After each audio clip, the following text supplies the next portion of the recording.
Hey man, what is going on with y'all today? We are watching another top five. It's five scary horror movie based on true stories. All my stuff, it's like, you know what? I'm gonna get mirrorless next time. Or mirror. I'm gonna get mirror next time.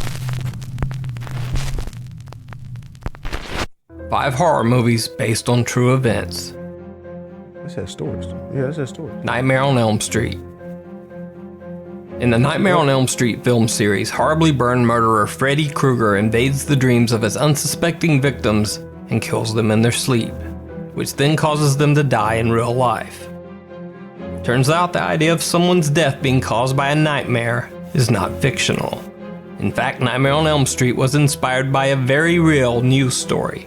In 1981, 26 I'm not gonna lie to you. Why in almost every 19-ish, I'll say anywhere from older than 1950, why does every murdered photo, like where the photo of a person that's been have been deceased, why they always look like they've been beat the fuck up? Even if they got shot, they whole or both their eyes are just swollen like a motherfucker. They got big ass knot on their forehead, and then their whole face is just swollen to shit.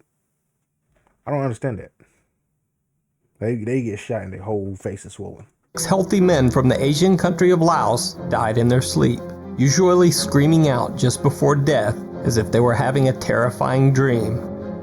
Doctors and scientists couldn't understand what had caused the deaths or why the condition only affected Laotians. Physicians began to label the deaths as, quote, nightmare death syndrome. While studying the strange nightmare death syndrome, Professor Shelley Adler was told by one Laotian man, quote, when Laotians don't worship properly, then the spirits of their ancestors don't want to protect them. That's why the evil spirit is able to come and get them. Child's Play. The Child's Play series of movies is about a serial killer who uses Haitian voodoo to possess a child's toy, a doll named Chucky. It soon becomes apparent that Chucky is not your ordinary doll as he begins to terrorize the family. You stupid, you filthy slut! Well, the story of Chucky the possessed doll was inspired by the story of Robert the doll. Robert the doll was given to Robert Eugene Otto as a boy. One rumor said that the doll had been given to Otto by a Haitian maid who disliked the family and cursed the doll. As a boy, Otto could often be heard talking to the doll, always referring to Robert. Hey man, when I get a kid, girl, boy, I don't give a fuck. When I get a kid, we ain't having no fucking dolls in here. I don't care about what Chucky, I forgot Chucky doll, but I think like Good Luck doll or some shit like that. We're not having no dolls. We're not having no panda bears until they get older. Because I swear to man, if I come by your room and I hear you talk to somebody inside the room and you the only child and nobody else inside the house but us three, I'm gonna be pissed. You can go with the doll somewhere else, just not here. As if he were real. Visitors to the house claimed to hear small footsteps coming from the attic where Robert was kept, and the doll would often be found in a different room with no explanation as to how it got there. Nintendo DS? Otto kept the doll until his death. Robert the doll now resides in East Martello Museum in Key West, Florida. The museum receives hundreds of letters about the doll every year, but they don't come from fans. In fact, the letters are usually written apologies to Robert the doll. The writers claim that after visiting the museum and either laughing at or making fun of Robert, they experienced horrible bad luck, including accidents and bad health. I'll roast the fuck out this little dog, man. Don't you get on my... No, I'm playing. I already stuttered. I forfeit. I lost. They believe that they have been cursed by the spirit of Robert the doll. In this clip taken in the museum, many believe that Robert can be seen blinking on camera. This was not noticed by the original poster of the video. It was actually later pointed out by observant YouTube commenters. The Hills Have Eyes. The Hills Have Eyes is about a group of cannibalistic mutants living in the Nevada desert.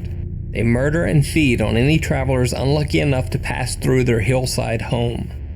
While the actual origin of this story doesn't come from the hills of Nevada, It comes from the hills of faraway Scotland and the gruesome tale of Sawney Bean and his clan. Alexander Sawney Bean is said to have been the head of a clan of 50 people living in a cave in the Scottish hills during the 15th century.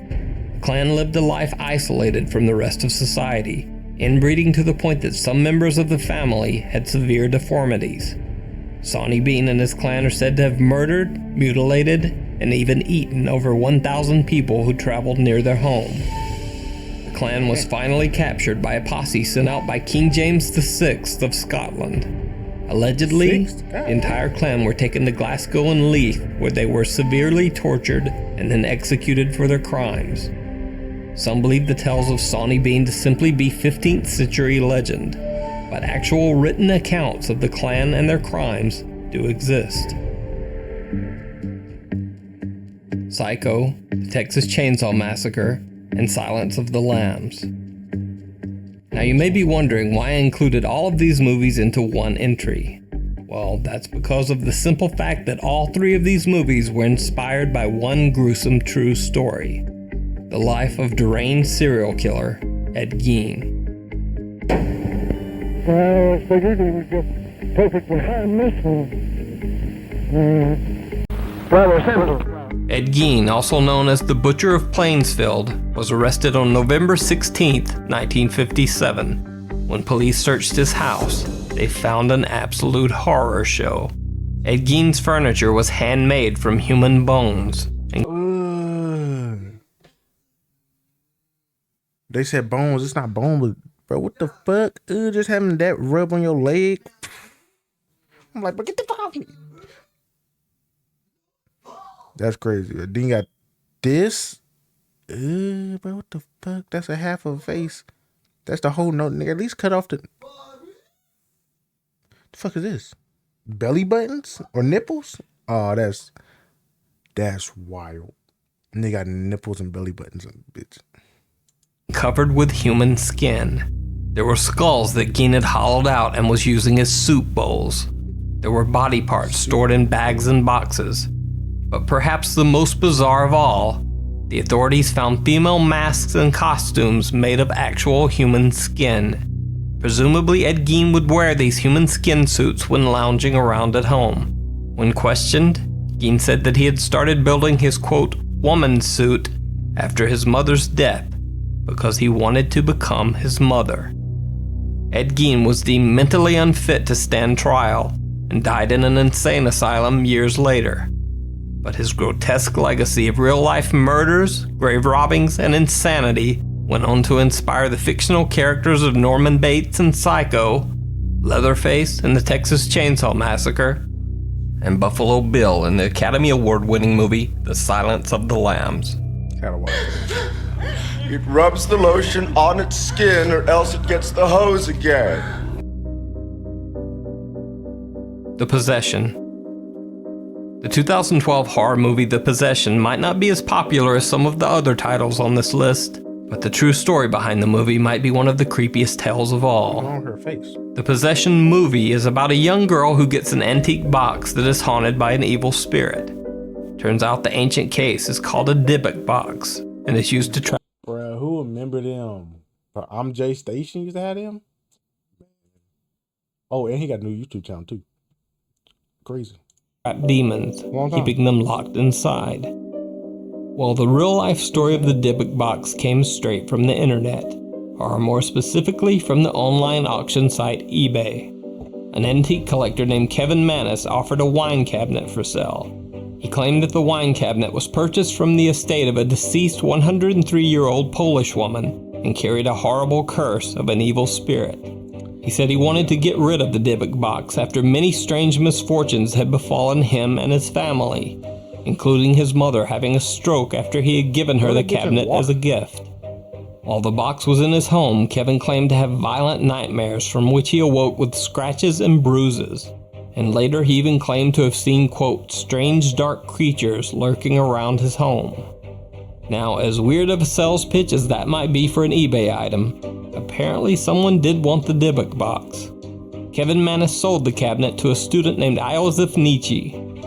However, Nietzsche put the box back up for sale on eBay only 8 months later, after he and his roommates began having bad luck and nightmares similar to the ones Kevin Mannis had. The Dybbuk box was then bought by Jason Haxton. Haxton claims that after owning the box, he began to break out in welts and hives, and even occasionally coughed up blood for no reason. Damn. Haxton says that eventually he just decided to seal the Dybbuk box inside a metal container and bury it in an undisclosed location.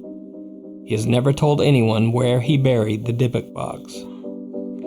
So just don't burn it up, I guess. Don't break it. Okay. Don't go throw it inside the ocean or in any type of water. Don't seal it up in concrete. Put it somewhere. Don't take it off your house and keep it on the property. I mean, what the fuck? Yeah, man. Again, that's another top 5. You feel me?